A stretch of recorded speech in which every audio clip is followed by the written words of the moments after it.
Hi friends, welcome to my channel. OnePlus unveiled its new smartphone. It will target users with a heavy emphasis on next generation power.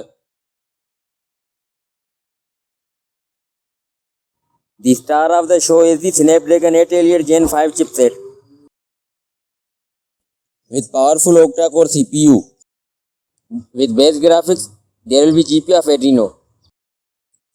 Display will be LTPO AMOLED and 2.6K resolution with a 120Hz refresh rate. RAM will be 12 and 16 GB. Display with record-breakingly narrow bezels. And internal memory will be 256, 512 GB and 1 TB big option. At the back, you will get a triple camera system, so you can experience another level of photography. Smartphone has under display ultrasonic fingerprint reader.